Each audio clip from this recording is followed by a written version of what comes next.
Everybody, welcome to this brand new episode by Jargon World, where we would be discussing a very important ratio in financial accounting, which is the inventory turnover ratio.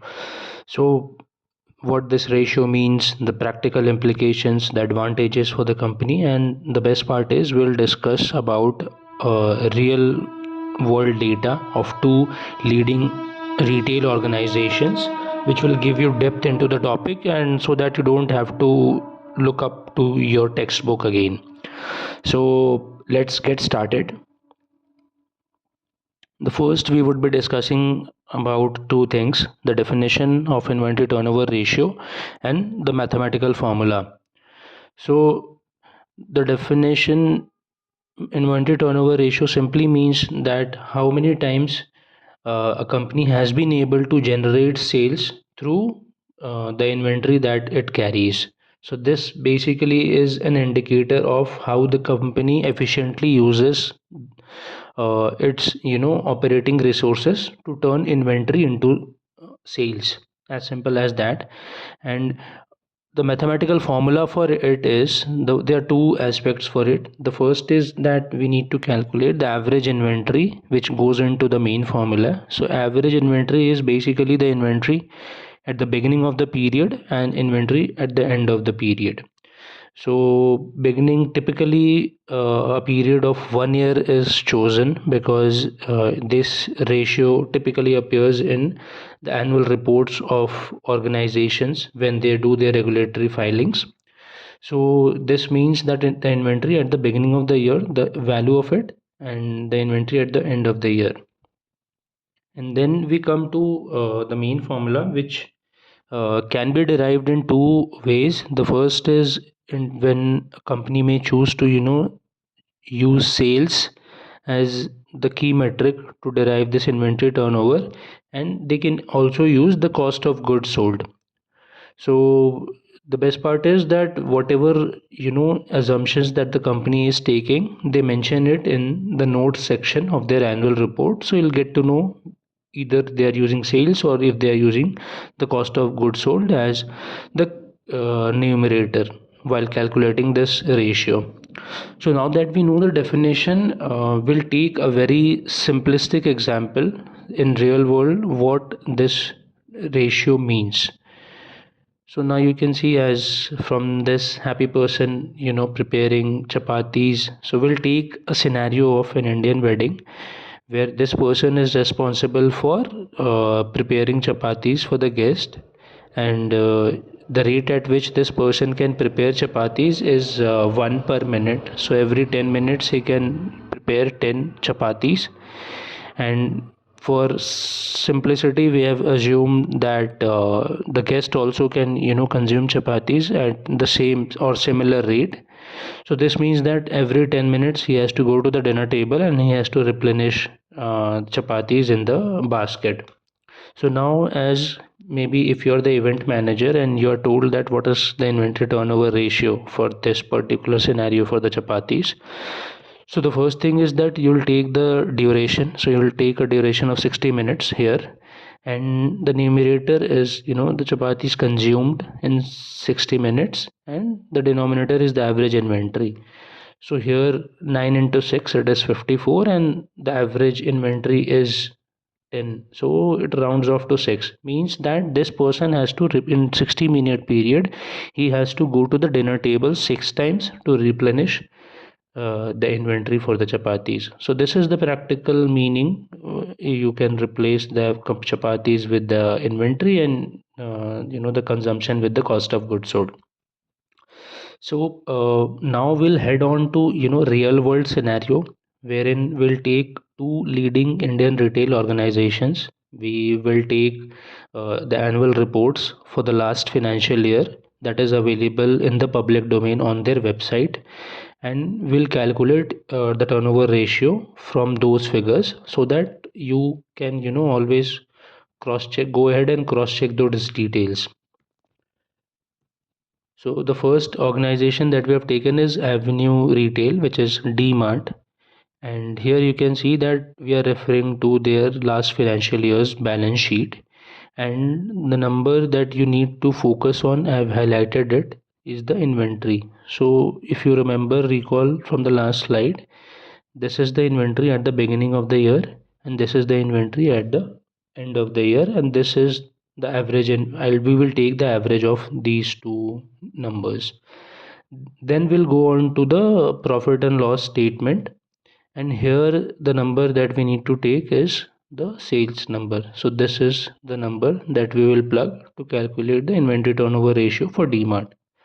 So now we'll go to the mathematical calculation. So for your ready reference, I have noted the formula on the left hand side of the slide, and on the right hand side we'll just plug in the values that we just saw in the last annual reports and profit and loss statement. So this is the average inventory. So by the way, all the numbers are in crores as mentioned, and the inventory turnover, if we plug the values, it comes out to be 14.61. So 14.61 as a ratio is okay. So what companies do is they want to calculate the number of days in which they were used to consume this particular inventory, and very simple technique they use. They divide the total number of days in the year with this ratio, which simply means that demand takes 25 days to consume this average inventory to generate this sales. So this is what inventory turnover ratio means for an organization, and organization uses it to calculate their standpoint as to how efficient their operations are. So now that we have chosen retail industry, we'll take another big company from the retail industry, which is Spencer's Retail, and the same ritual we will follow. We have taken their standalone balance sheet from their annual report. This is the inventory at the beginning of the year, this at the end of the year, and we'll need to take the average of it. And then we'll take from the profit and loss statement, we'll take this figure, which is their sales number for the last financial year. And similarly we'll just plug in the values here. Note that these values are in lakhs and not in crores. So the inventory turnover ratio comes out to be 9, and the days comes out to be 40 days. So it takes about 15 days longer period than Dmart for Spencers to generate the sales from their average inventory holding. So now that we have covered both, the practical aspects of it, we'll just look at the key features of this ratio as to how this companies uses this particular ratio to understand their operations better. So for your ready reference, I have tabulated the inventory turnover ratio in days for the two organizations. Now we'll discuss the benefits and the features of this ratio.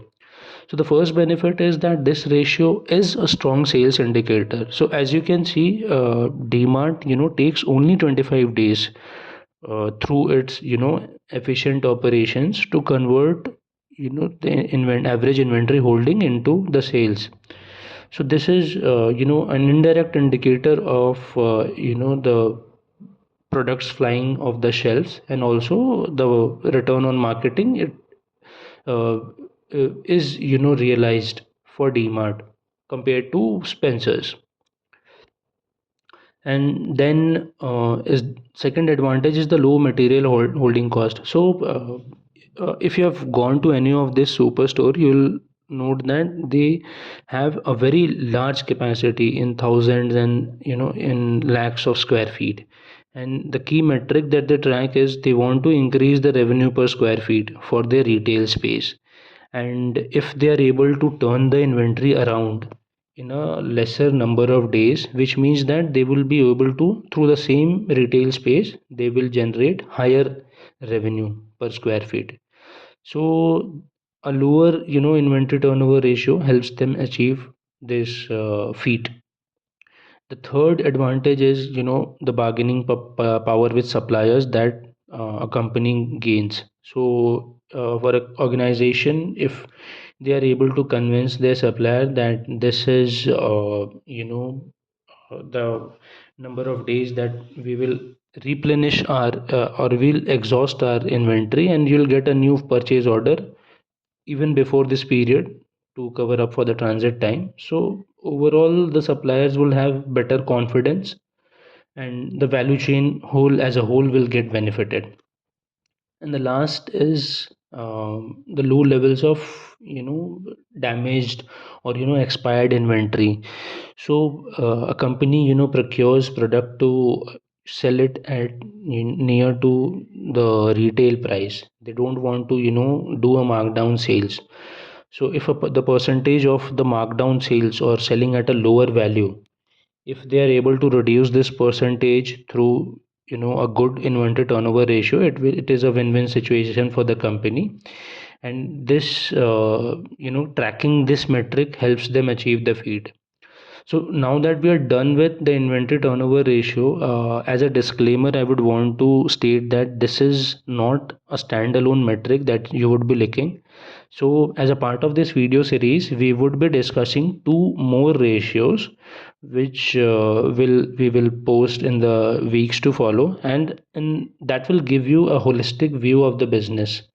So request all of you to please stay tuned to this series, and if you like this video, please hit the like, share and subscribe button so that this video also is shared with your friends and family. And thank you so much for your time. Thanks a lot. Bye bye.